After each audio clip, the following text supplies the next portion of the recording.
하나님의 말씀은 요한복음 10장 1절부터 6절 되겠습니다. 제 성경은 162페이지가 되겠습니다. 우리 함께 교독합니다. 내가 진실로 진실로 너희에게 이르노니 문을 통하여 양의 우리에 들어가지 아니하고 다른 데로 넘어가는 자는 절도요 강도요 문지기는 그를 위하여 문을 열고 양은 그의 음성을 듣나니 그가 자기 양의 이름을 각각 불러 인도하여 내느니라. 자기 양을 가내는 후에 앞서가면 양들이 그의 음성을 아는 고로 따라오게. 타인의 음성은 알지 못하는 고로 타인을 따르지 아니하고 도리어 도망하느니라. 6절 시작. 예수께서 이 비유로 그들에게 말씀하셨으나 그들은 그가 하신 말씀이 무엇인지 알지 못하니라. 아멘. 아멘. 우리 모두는 다 이름을 가지고 있습니다. 그렇죠? 여러분 모두도 다 이름이 있죠. 이름이 없는 사람은 없습니다. 다 이름이 있습니다. 사람뿐만 아니라 모든 산물에는 다 이름이 있습니다. 하나님께서 이 세상을 만드신 후에 아담에게 들짐승과 각종 새들의 이름을 지어서 부르라 그렇게 하셨습니다. 창세기 2장 9절에 보면 그렇게 말씀합니다. 여호와 하나님이 흙으로 각종 들짐승과 공중의 각종 새를 지으시고 아담이 무엇이라고 부르나 보시려고 그것들을 그에게로 이끌어 가시니 아담이 각 생물을 부르신 것이 곧 그 이름이 되었더라 그랬습니다. 여러분, 왜 하나님께서 하나님이 창조하신 것들에게 직접 이름을 지어주시지 않고요 아담에게 그 이름을 지어서 부르라고 하셨을까? 라는 것입니다. 일반적으로 이름을 지어준다는 것은요, 매우 중요한 두 가지 의미가 있습니다. 하나는 그 이름을 지어준 아버지가 그 이름을 가진 자식에 대한 책임을 진다는 의미가 들어 있습니다. 대부분 그 자식의 이름은 아버지가 지어주지 않습니까? 그렇게 아버지가 자식의 이름을 지어준다는 것은 그 자식이 장성할 때까지 책임을 진다라고 하는 의미가 있습니다. 그래서 부모는 자식을 먹여 살리기 위해 열심히 일을 하고요. 자식이 힘든 일을 겪을 때는 그것을 이겨나갈 수 있도록 기도로 돕고 어려운 문제 앞에서 갈등하고 고민하고 있을 때는 그것을 풀어갈 수 있는 지혜로운 방법을 조언해 주기도 합니다. 그렇게 함으로써 자식이 인생을 살아가는 방법을 터득하게 되는 거죠. 그것이 부모의 책임입니다. 자식에게 이름을 지어준 부모의 책임입니다. 그와 같이 하나님께서 자신이 창조하신 세계를 관리하는 책임을 아담에게 위임하시고요. 그리고 그런 책임이 아담에게 있음을 알려주기 위해 아담으로 하여금 이름을 지어서 부르게 하셨다라는 것입니다. 하나님께서 아담으로 하여금 들짐승과 각종 새들에게 이름을 지어서 부르게 하신 또 하나의 이유는 뭐냐? 이름을 지어준 것들과 서로 관계를 맺고 소통하게 하기 위해서다라는 거죠. 일반적으로 이름을 가진다는 것은 개별성을 인정해 주는 겁니다. 개별적으로 이름이 주어진 것은 그만큼 그 하나하나의 독특한 의미가 있다는 것입니다. 그리고 그렇게 하나하나의 의미를 갖는다는 것은 그것과 관계를 맺고 그 관계가 특별함을 의미한 겁니다. 예를 들어서 제가 설명을 하겠습니다. 제가 여러분을 다른 사람에게 소개하면서 소개하는 여러 가지 방법이 있을 겁니다. 그런데 이분은 우리 영일교회 교인입니다 라고 소개하는 것과 이분은 우리 영일교회 집사님입니다 라고 소개하는 것은 다릅니다. 그냥 이분은 우리 영일교회 교인이에요, 성도예요 하는 것과 이분은 우리 영일교회 집사님이에요 하는 건 다르죠. 그리고 이분은 우리 영일교회 집사님입니다 라고 소개하는 것과 이분은 우리 영일교회 아무개 집사님입니다 라고 소개하는 건 다르죠. 그러죠? 이분은 우리 영일교회 집사님입니다 라고 이분은 우리 영일교회 신영희 집사님입니다 라고 하는 건 다릅니다. 그렇지 않습니까? 이처럼 구체적으로 이름을 불러가면서 소개하는 것은 소개하는 사람에게 이분이 나에게 얼마나 소중한 존재이고 나와 얼마나 친밀한 관계를 가지고 있는가라는 것을 보여줍니다. 그만큼 이름이 중요하다라는 거예요. 그와 같이 아담에게 하나님께서 창조하신 것들을 하나하나에게 이름을 지어주라고 하신 것은 하나님께서 만들어 놓으신 그것들을 아주 소중하게 생각하고 그것들과 아름다운 관계를 가져야 한다라는 그런 의미가 있습니다. 여러분 그렇습니다. 우리는 누구나 자신의 이름을 다 가지고 살아갑니다. 그런데 누군가가 내 이름을 한 번도 불러주지 않는다면 내 이름은 무가치한 것이 될 뿐만 아니라 나라는 존재는 이 세상에 별로 의미 없는 존재가 되고 말 겁니다. 그러나 누군가가 내 이름을 알고 내 이름을 불러준다면 내 이름은 가치가 있고 의미 있는 존재가 될 것입니다. 그리고 내가 누군가에 대해서 아무리 잘하는 사람이라고 말할지라도 그 사람의 이름을 모른다거나 그 사람의 이름을 잊어버렸다면 그 사람은 결코 나에게 소중한 사람이 아닐 겁니다. 내가 저 사람 잘 알아요.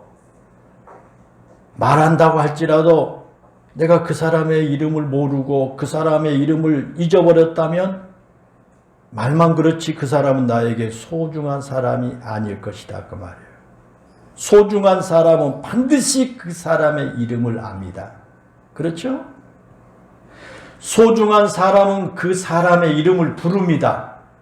그것도 아주 사랑스럽고 다정하게 그 이름을 부르게 될 것입니다.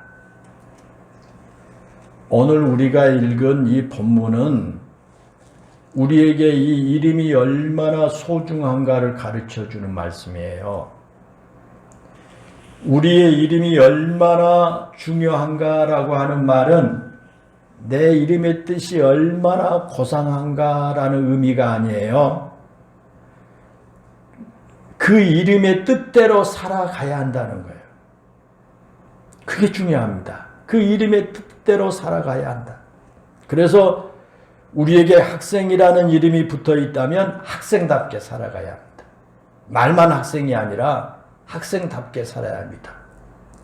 또 우리에게 그리스도인이라고 하는 이름이 붙여 있다면 우리는 그리스도인답게 살아야 합니다. 우리에게 중요한 것은 우리에게 붙여진 이름 못지않게 그 이름에 걸맞게 사는 삶이 중요한 것이고 더 중요한 것은 그 이름에 걸맞게 살기 위해서 그 사람과 관계를 잘 맺으며 살아가는 거죠. 사람과 관계를 잘 맺으면서 그래서 다른 사람들이 내 이름을 알고 내 이름을 부를 수 있는 그런 좋은 관계를 가지고 살아가야 한다라는 것입니다.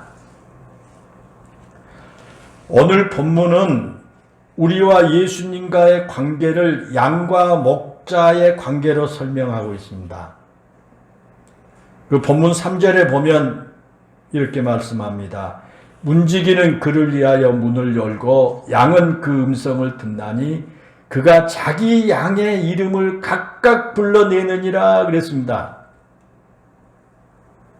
여기에 보면 우리의 목자이신 예수님께서 자신의 양인 우리의 이름을 각각 불러서 인도하신다라고 했습니다.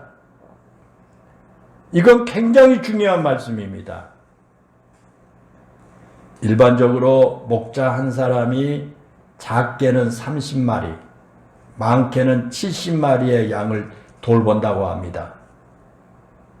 그리고 70마리가 넘은 양을 돌보는 목자라고 할지라도 목자는 그 양의 이름을 다 안다는 것입니다. 우리가 볼 때 양들이 모두 비슷비슷하게 생겨서 그놈이 그놈 같을지라도 목자는 양 한 마리 한 마리의 특징을 잘 알 뿐만 아니라 그 이름까지도 양 한 마리 한 마리의 이름까지도 다 알고 있다는 것입니다. 그래서 저녁 때 그 양떼를 우리의 가둘 때는 마치 출석을 체크하듯이 양 한 마리 한 마리의 이름을 부르면서 우리에 거둬들인다고 합니다. 그리고 아침에 양에게 풀을 뜯어먹게 하기 위해서 우리에서 양을 이끌어낼 때도 양 한 마리 한 마리의 이름을 부르면서 우리에서 이끌어낸다고 합니다. 이것이 진정한 목자입니다. 여러분, 왜 목자가 양떼를 우리에 드리고 또 우리에서 이끌어낼 때 그렇게 양의 이름을 부른지 아십니까? 왜 목자가 양의 이름을 하나하나 부르느냐라는 겁니다. 만약에 목자가 양떼를 귀찮게 여긴다면 양이 우리 안에 들어갈 때 그냥 한 마리, 두 마리, 세 마리, 네 마리 이렇게 숫자를 세거나 그래서 몇 마리 다 들어왔구나 그렇게 한다거나 자신이 50마리의 양을 돈본다면 50마리가 우리 안에 들어왔는지 확인만 하면 될 것입니다. 그렇지 않겠습니까? 또 아침이 되어 우리에서 양을 이끌어낼 때도 몇 마리가 우리 밖으로 나왔는지 그 숫자만 세도 될 것입니다. 그런데 오늘 본문에 보면 참 목자는 그렇게 하지 않는다 그랬습니다. 양들에게 다 이름을 붙여놓고 그 양떼가 우리 안에 들어오고 나갈 때 꼭 양의 이름을 부른다는 거예요. 여러분은 왜 그랬을까요? 왜 목자가 그렇게 양의 이름을 하나하나 불러야 할까요? 그것은 다른 게 아닙니다. 양을 그만큼 사랑하기 때문입니다. 양을 그렇게 사랑하기 때문에 한 마리 한 마리 이름을 다 붙여놓고 부르게 되는 겁니다. 그렇게 양의 이름을 부른다는 것은 그 양의 모습뿐만 아니라 그 양의 특징과 상태까지도 다 안다는 겁니다. 그렇게 목자가 우리에서 양들의 이름을 부르면서 이끌어낼 때 그 양이 밤새 동안 이상이 없었는지 혹시 아프지는 않았는지 하나하나 살피게 되는 겁니다. 여러분, 양을 사랑하는 그 목자가 아침이 되어서 양떼를 우리에서 이끌어내는 그 모습을 한번 상상해 보시기 바랍니다. 여러분 머릿속에 아침이 됐습니다. 목자가 양 우리 문을 열어놓고 양떼를 한 마리 한 마리 이름을 부르면서 이제 풀밭으로 이끌어내는 모습 한번 상상해 보십시오. 양떼가 한꺼번에 우르르 몰려 나온 것이 아닙니다. 목자가 문을 열어놓고 한 마리 한 마리 이름을 부르면서 밖으로 양을 내보냅니다. 그리고 아주 사랑스럽게 아침 인사를 나눕니다. 태양이 밤새 이상 없었지? 오늘 하루도 풀 잘 뜯어먹고 건강하게 자라야 한다. 석양이 어제는 풀을 많이 먹지 못했으니까 오늘은 앞장서서 좋은 풀 많이 먹어야 한다. 찬양이 어제 다리를 접질렀는데 자고 나니 괜찮지? 오늘 또 건강하게 뛰어놀아야 한다. 라고 하면서 목자는 양 한 마리 한 마리에게 친절하게 아침 인사를 나눕니다. 그러는 양떼는 그런 목자의 그 사랑스러운 아침 인사를 드리면서 밖으로 나와서 하루를 시작하게 됩니다. 목자의 그런 사랑스러운 인사를 나누면서 하루를 시작한 그 양떼들이 얼마나 행복하겠습니까?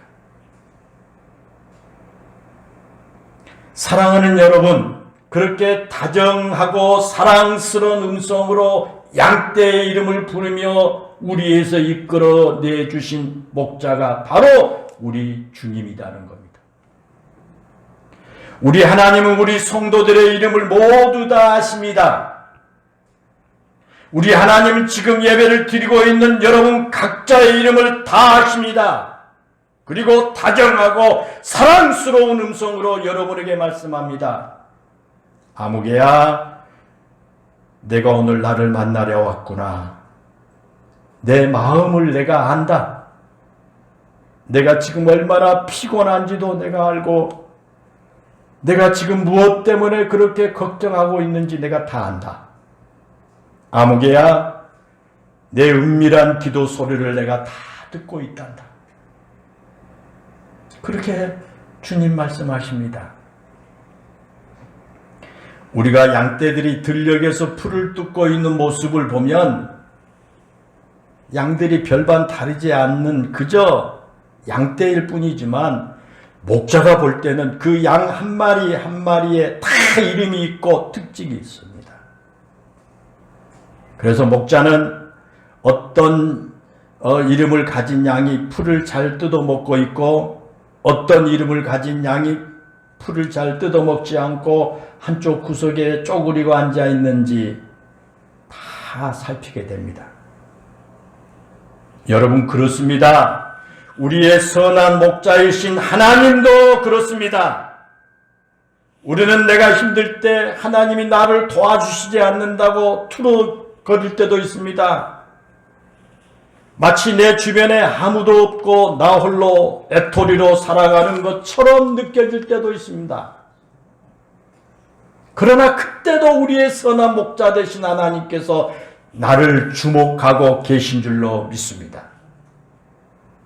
그리고 내 이름을 부르시면서 아무개야, 내가 너를 보고 있노라. 힘을 내라.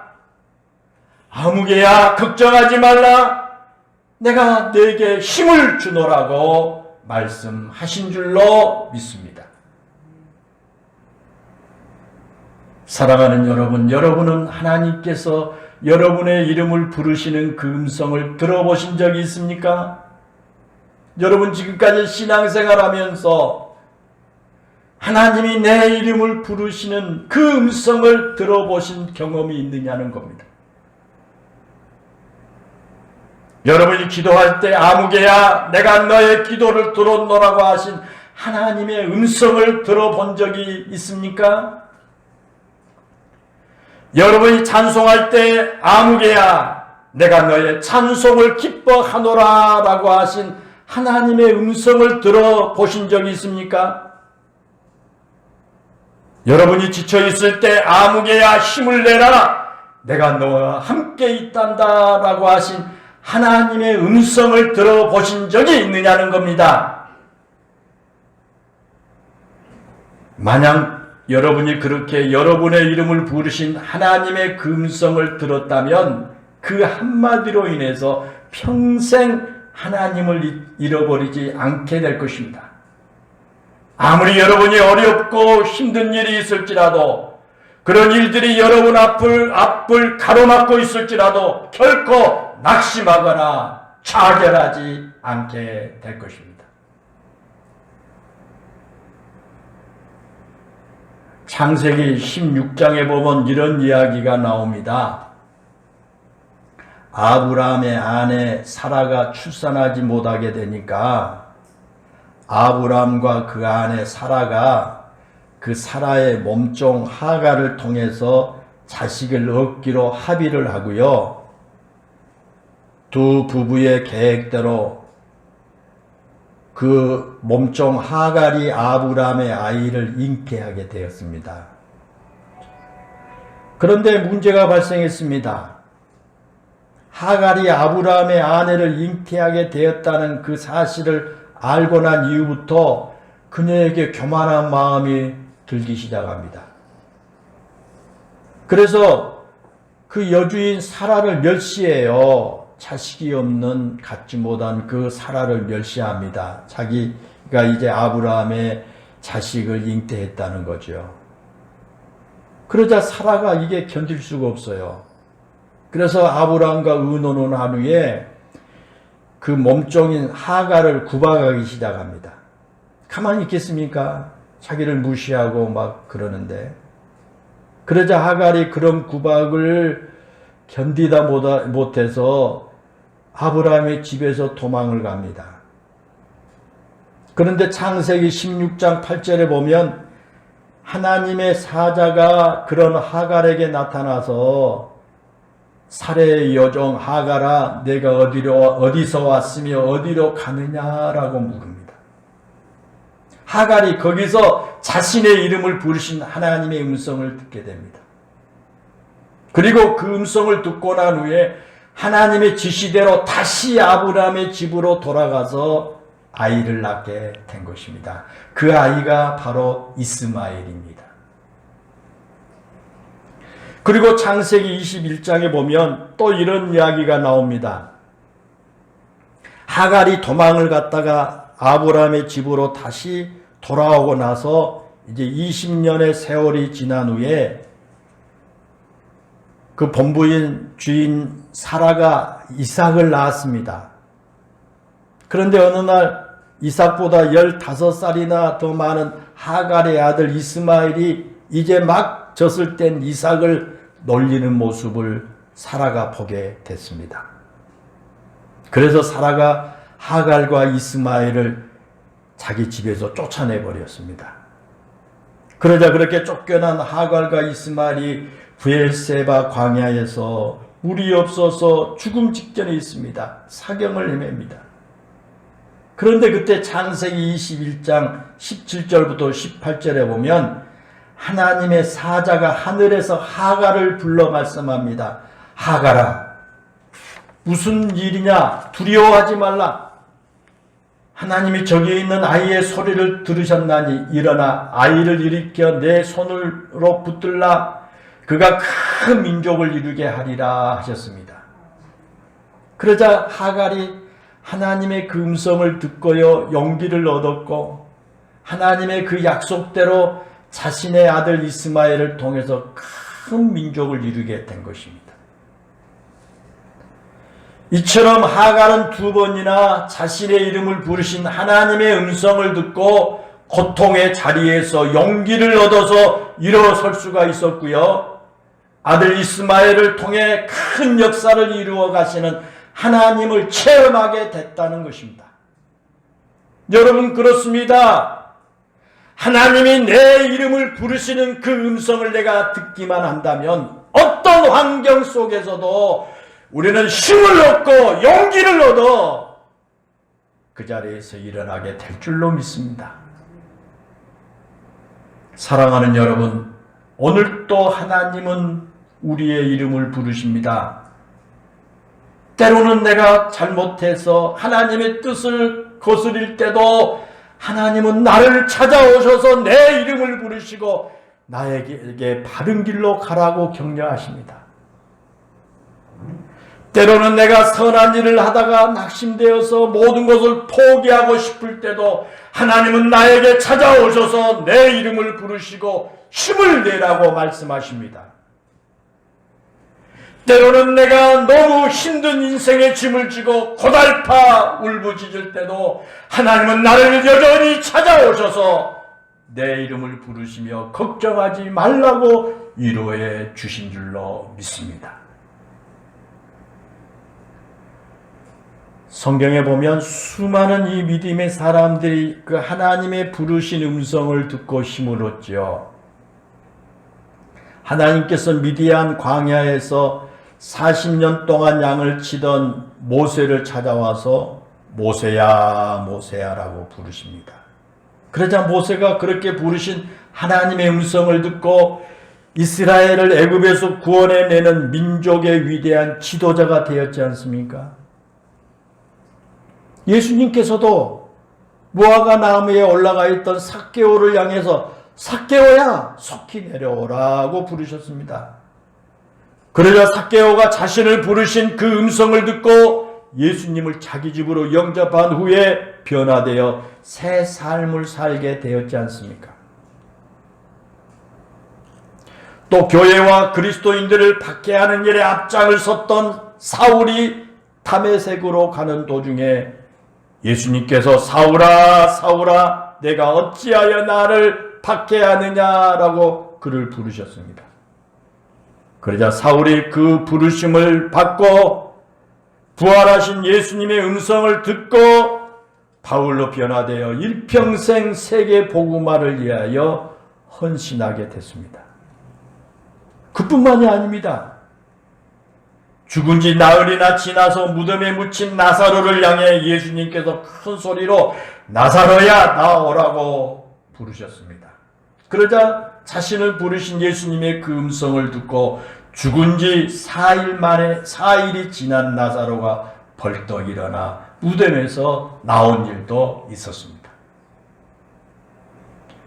여러분 그렇습니다. 내 이름을 부르신 하나님의 음성이 들리는 곳에 기적이 일어납니다. 내 이름을 부르신 하나님의 음성을 들리는 곳에 변화의 역사가 일어납니다. 내 이름을 부르신 하나님의 음성이 들리는 곳에 죽은 자도 살아나는 역사가 일어나게 될 것입니다. 사랑하는 여러분, 그동안 여러분의 이름을 부르신 하나님의 음성을 들어보셨습니까? 지금 사랑스럽고 다정하게 여러분의 이름을 부르신 하나님의 음성을 듣고 계십니까? 오늘 우리가 하나님의 거룩한 예배 자리에 나왔습니다. 이 시간 여러분 각자에게 우리의 선한 목자 되신 하나님께서 아무개야 아무개야 라고 여러분 마음속에 이름을 부르고 계십니다. 여러분 이 시간 그 우리의 목자 되신 그 하나님의 부르심을 여러분 듣고 있느냐는 것입니다.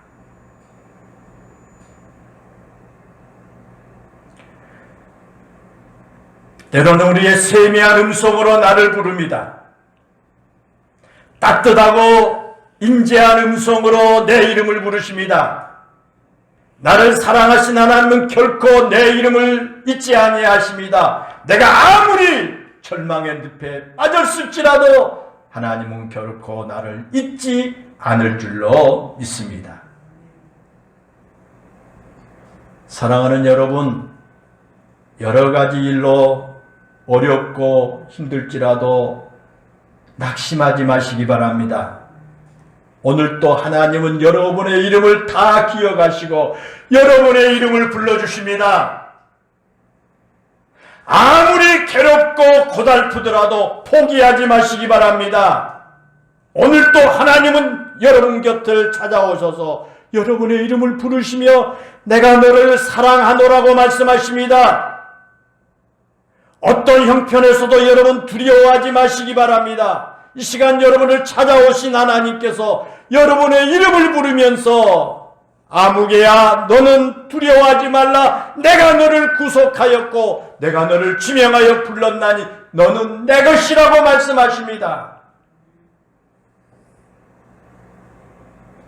어떤 유명한 사람이 여러분의 이름을 기억해 준다면 얼마나 기쁘겠어요. 여러분이 존경하는 그 사람이 여러분의 이름을 부르면서 여러분에게 아는 척 해준다면 얼마나 행복하겠습니까? 그런데 오늘 본문에는 선한 목자이신 우리 예수님께서 내 이름을 아시고 매일 내 이름을 불러주신다는 것입니다. 목자가 양을 우리에서 이끌어낼 때마다 그 양의 이름을 불러준 것처럼 우리의 선한 목자 되신 우리 하나님께서 매일 내 이름을 불러주실 줄로 믿습니다. 내가 어렵고 힘들 때 누군가가 내 이름을 부르고 내 곁에 찾아와서 내 등을 두드려주면서 힘내라고 하고 걱정하지 마, 내가 도와줄게 라고 한다면 여러분 큰 용기가 되지 않겠습니까? 하물며 전능하신 하나님께서 내 곁에 찾아오셔서 내 이름을 부르면서 아무개야 걱정하지 마, 힘내, 내가 너를 도와줄게 라고 하신다면 어찌 우리가 낙심하고 앉아 있을 수 있겠습니까? 사랑하는 성도 여러분, 이 시간 영의 길을 활짝 열고 여러분의 이름을 부르신 하나님의 음성을 들으시길 바랍니다. 여러분의 이름을 부르시는 세미한 하나님의 그 음성을 듣고 힘과 용기를 얻어 기쁘고 행복하게 살아가는 여러분 모두가 되시기를 주님의 이름으로 축원합니다. 기도하겠습니다. 은혜롭고 감사하신 하나님, 우리의 선한 목자가 되시는 전능하신 하나님, 우리가 어떤 상황 가운데 있을지라도 우리를 기억하시고 우리의 이름을 잊지 아니하시고 우리를 매일매일 부르시는 그 하나님의 음성을 듣기를 원합니다. 우리가 영의 귀가 어두워져서 하나님이 지금도 사랑의 음성으로 나를 부르고 계시지만 내가 그 하나님의 목자 되신 주님의 음성을 듣지 못하고 애로워하고 힘들어하고 고통스러워하고 절망 가운데 있는 우리 모든 성도들에게 하나님 이 시간 저들의 영의 귀가 활짝 열리게 하여 주소서. 우리 성도들을 부르신 하나님의 그 음성을 듣게 해 주시기를 원합니다. 우리를 부르신 하나님의 그 세미한 음성을 듣고 이 시간에도 힘과 용기를 얻어서 어려운 이 시대에 기쁘고 행복하게 사는 우리 영일교회 성도들 모두가 되게 해 주세요. 우리 주 예수님의 이름으로 기도하옵나이다. 아멘.